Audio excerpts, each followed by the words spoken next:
continuing on, I just wanted to show you this picture of her children. You can see that they were fairly happy, except Princess Rainier was locked away in official business all the time. He would go to his desk and work. That was what he was trained to do. Uh, and this is his heir, Albert. Funny, as gorgeous as he is, he did end up overweight and bald. And the children, Caroline, the oldest, and Stephanie, the youngest. And you can see that a lot of the happy family wasn't just an act. They really were. You just had a very unhappy mommy. The two princesses, especially Stephanie, just behave yourself and be a princess. She really rebelled. And when Princess Grace, his car went over the cliff that killed her, it is she and Stephanie were fighting. Stephanie didn't want to go to college. She wanted to go to race car school and to go to school with her boyfriend, a race car driver.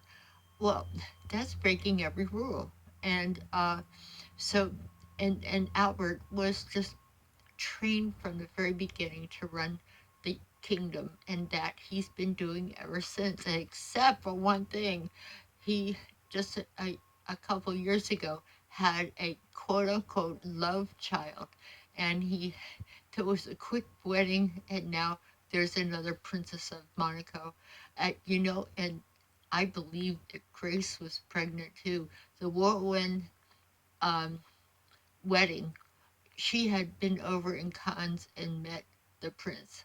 And if she was true to her reputation, she was pregnant because he came to town, asked her family for her hand, and was engaged the next day and off to Monaco. It was still astounding wedding. One of the first, it was the first wedding to be televised and the most viewed in the whole world.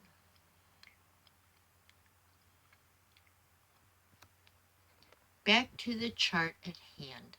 And I'd like to do a series of charts like this. Everybody from Princess Di. There's lots of princesses and princes left in Europe, and their role in life versus what they do for uh, that they their hearts, what they want to do for themselves, start to become quite a struggle. You have an insanely popular uh, actress.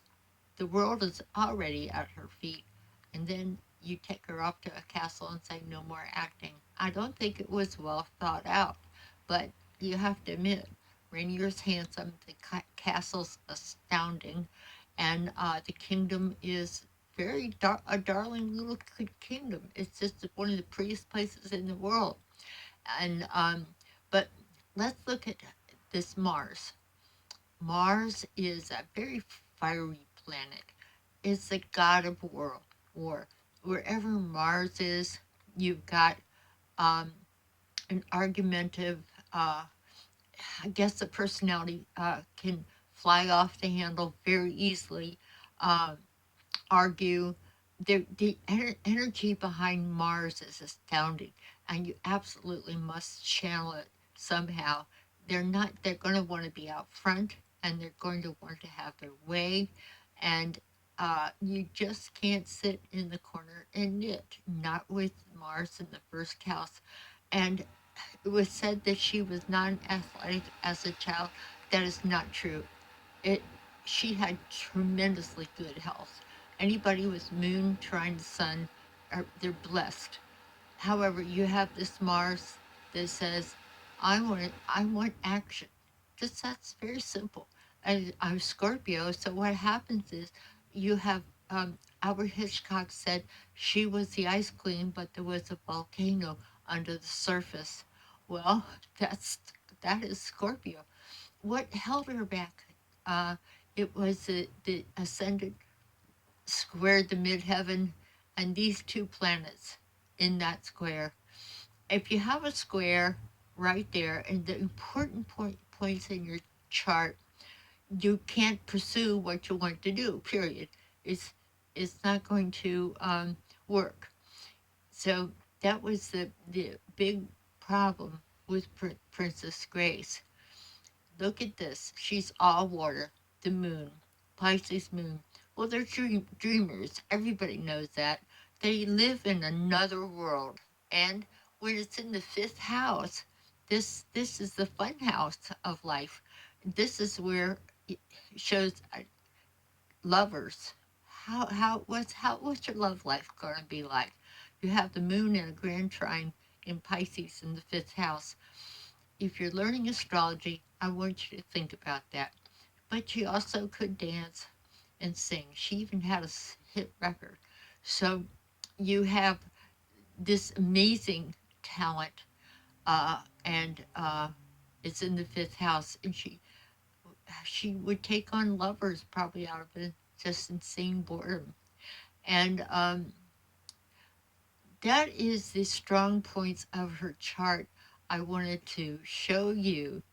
And I will go on to, oh, dark moon Lilith is new on the scene.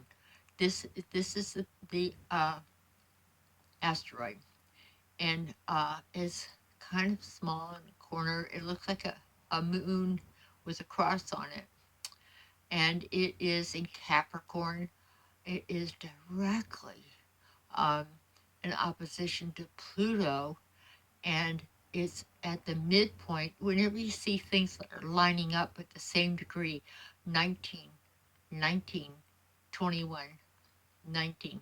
If you were to put all these in a big soup and blend the flavors, you're going to come out very promiscuous. Black Moon Lilith is the shadow side of us all. If you have a transit with this, a really strong one, it's like you're a teenager again on out of control hormones. So this is huge, and I think that influenced her life so much. um, and she just couldn't be a little princess in the corner, uh, knitting. One thing about the husband, you should know, this is your partnership house, the seventh house, and you want to look to see where the native is. Where does the native reside? Well, this little guy, Taurus, is very fixed. He doesn't change. He doesn't divorce easy, and he holds on to his loved ones like their possessions.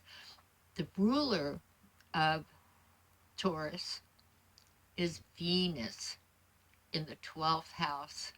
So you can see, and it's in Libra. So you can see that the husband was loving, but he was hiding out. Anybody with 12th house aspects is hiding out. You can't always find them. Sometimes they just disappear, and because it's of secrets. So he's hiding out all the time. He's a workaholic. So you're sitting in a castle, your prince is busy all the time, and you can't do what you want to do. Well, these were her hardest aspects. Um, One thing that's really cool, Cancer shows what gives you security. This is the house of Cancer, um, the ninth house. Cancer gives you security and shows about what your home life is like. Well, it's in the ninth house. We talked about the ninth house. This is travel, living abroad, foreign languages especially. And of course, she had to learn Italian and French and all of those things. So uh, this Pluto really played out. And there's never, every time I see that, it does play out in one way or another depending on how strong it is. You have a little tiny square to the moon, but it is too minimal to really talk about. So let me go on and show you some of the highlights of her blessed life. She's blessed, blessed, blessed, but not particularly happy. What's it all about is the question. This is a relief or carving of Lilith. You see, the ancients knew about astrology, and somebody taught them astrology. They couldn't have known how to see these planets, and most of all, what the planets represented. And they represent archetypes. And you have this was Lilith. This was done in 2000 BC, and Lilith shows up in several places, and this is Sumerian. So, uh, stories of Lilith have always been told, and the libido, the shadow side, you become like a teenager on hormones. So, if ever your husband or wife catches you in bed in the wrong place, you have to say, Lilith made me do it.